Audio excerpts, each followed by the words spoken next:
नमो नारायण। मेरे कान्हा जी की भी अनंत कहानी है। कितने वेद ग्रंथ पुराण भर गए इनकी कहानियां लिखते लिखते, उनकी कथाएं लिखते लिखते।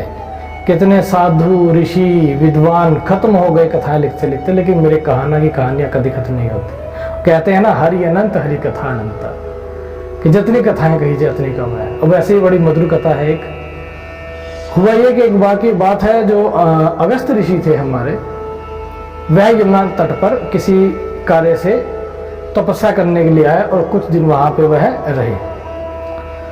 अब जाहिर सी बात है, उस समय की जो कथा है, तो जब ऋषि मुनि गांव में आता था तो उनके भोजन इत्यादि का प्रबंध जो है सभी गांव के लोग करते थे। अब गांव की गोपियां जो थी, उन्होंने भोजन इत्यादि बनाया, इकट्ठा किया और चली उनकी सेवा में। अब आगे जाके देखते हैं कि यमुना नदी में बहुत सारा पानी आया हुआ है। अब नदी के किनारे बैठे थे हमारे मुरलीधर बंसी बजाते हुए। अब गोपियां उनके पास गई, बोली, कान्हा तुम कोई प्रबंध करो, हमें भोजन का समय हो गया है और अगस्त मुनि जी को हमने भोजन खिलाना है, लेकिन यमुना माई तो पूरा पानी ऊपर आया हुआ है, हम कैसे पार जाएं? कोई तरीका बताओ। अब नटखट कान्हा के नटखट तरीके। तो कान्हा ने बोला, एक काम करो गोपियों, कुछ नहीं करना, बड़ा ही आसान काम है। तुम जाना यमुना माई के पास और बोलना कि हे यमुना माई, अगर कान्हा हमारे गांव का सबसे सात्विक लड़का है तो हमें रास्ता दे दो। अब गोपियां हंसने लगी, कान्हा तुम और सात्विक, तुम माखन चोर हो, तुम नटखट हो, पूरे गांव में तुमसे बड़ा शरारती कोई नहीं है। लोगों की मटकियां फोड़ देते हो, घर जाके माखन चुरा लेते हो, कोई आ रहा है जा रहा है सबको परेशान करते हो, गैयों के बछड़े खोल देते हो, वे सारे पूरे गांव में भागते फिरते हैं, और तुम और सात्विक, ये कैसे हो सकता है? कान्हा ने बोला, कोई बात नहीं, हो सकता है नहीं हो सकता, ये बाद में हम चर्चा करेंगे, आप जाओ तो सही, वक्त का समय हो रहा है भोजन का, आप जाइए तो सही। गोपियां ने बोला, चलो कोई बात नहीं, देख लेते हैं तुम कह रहे हो। अब गोपियां गई यमुना के किनारे और बोला कि यमुना माई, अगर कान्हा सबसे सात्विक है तो रास्ता दे दो। अब होना तो वही है जो हरि ने रचा हुआ है। तो यमुना ने रास्ता दे दिया। अब रास्ता दे दिया, हैरान हुई गोपियां, लेकिन चलो कोई बात नहीं, फटाफट यमुना नदी पार की, जाकर अगस्त ऋषि को प्रणाम किया, उनको भोजन करवाया पेट भर के, और पूरा भोजन करवा के संतुष्ट करवा कर उनके आशीर्वाद लेकर अगस्त मुनि से अब गोपियां कहने लगी कि अगस्त मुनि, एक बात बताइए कि जब हम आने लगे थे तो पानी बहुत ऊपर पड़ा हुआ था और कान्हा ने इस प्रकार बोला कि अगर वो सबसे सात्विक इंसान है, तो गाँव का सबसे सात्विक लड़का है, तो रास्ता दे दो। हमने बोला, लेकिन बात तो मानने वाली नहीं है, लेकिन फिर भी हमने बोल दिया और चमत्कार भी हो गया कि यमुना माई ने रास्ता दे दिया। लेकिन अब हम इस तरफ खड़े हैं तो अब हम क्या करें? अब अगस्त मुनि भी हंसे। अब अगस्त मुनि क्या कहते हैं? अगस्त मुनि कहते हैं कि एक काम करो गोपियों, आप यमुना माई के पास जाओ और अगर बोलो कि अगर अगस्त मुनि निराहार हैं तो हमें रास्ता दीजिए। निराहार मतलब जिसने आहार ना लिया हो, भोजन ना खाया हो।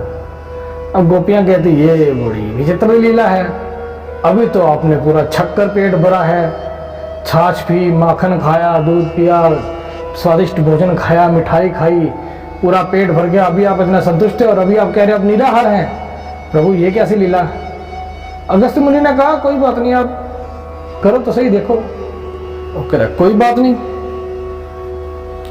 उन्होंने गई यमुना नदी के पास और वैसे ही बोला जैसे अगस्त मुनि जी ने कहा था कि अगर अगस्त मुनि निराहार हैं तो गंगा माई रास्ता दीजिए। हुआ भी वही, गंगा माई ने रास्ता फिर दे दिया। गोपियां फिर हैरान परेशान कि गांव का सबसे शरारती लड़का कान्हा सात्विक कैसे हो सकता है, और इतना भोजन खाकर अगस्त मुनि जी निराहार कैसे हो सकते हैं, यमुना माई कैसे इनकी बात मान सकती है। अब चलो वापस आ गए, सामने कान्हा जी बैठे मिले। गोपियों ने घेर लिया क्योंकि अब गोपियां फ्री हो गई थी, उनके पास समय था। उन्होंने बोला, पकड़ो कान्हा को, अब तो हम पूछेंगे पूरा राज क्या है। तो उन्होंने कान्हा से बोला कि कान्हा, क्या सच्चाई क्या है, मुझे बताओ। तो भगवान श्री कृष्ण कहने लगे, गोपियों देखो, मुझे जो है आपसे कोई लेना देना नहीं है, आपके देह से कोई लेना देना नहीं है, वस्तुओं से कोई लेना देना नहीं है, भौतिक चीजों से कोई लेना देना नहीं है। मेरा प्रेम तो आपकी आत्मा से है। आपके भाव से है, आपके स्वभाव से है, आपकी जो मेरे प्रति भावना है इससे प्यार है। और मैं तो भावनाओं के साथ खेलता हूँ, प्यार के साथ खेलता हूँ। मेरा तो जोड़ आपकी आत्मा के साथ है।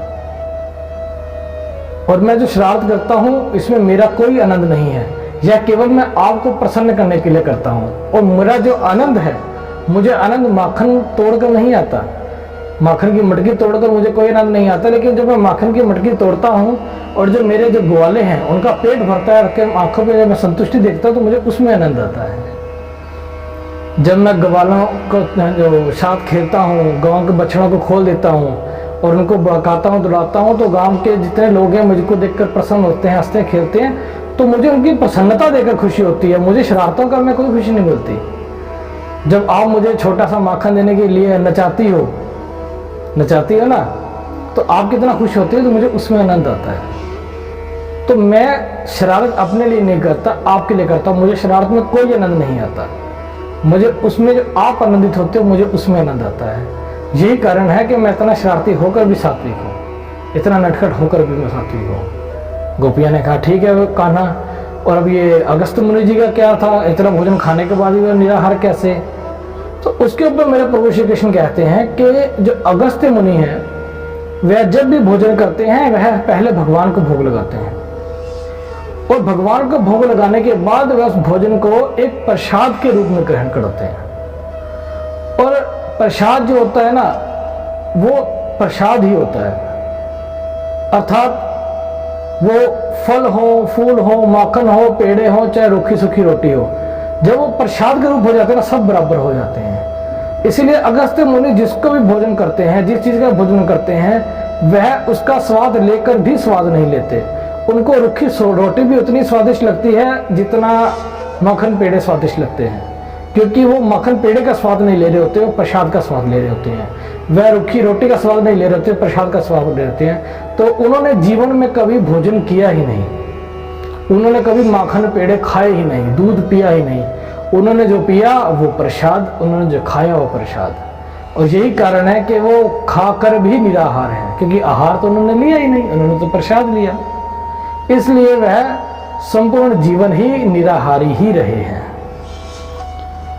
और जो मुझे भोजन करा रहा होता है, मुझे भोजन करा कर अपना भोजन करता है, मेरे प्रभु श्री कृष्ण कहते हैं कि मैं सदा उनका ऋणी रहता हूँ, मैं सदा उनके प्रेम में रहता हूँ, उनके अंदर बसता हूँ। और जो मुझे प्रेम करता है मैं भी उसे प्रेम करता हूँ। मेरे प्रभु श्री कृष्ण आपसे भी बड़ा प्रेम करते हैं। ओम नमो भगवते वासुदेवाय, नमो नारायण।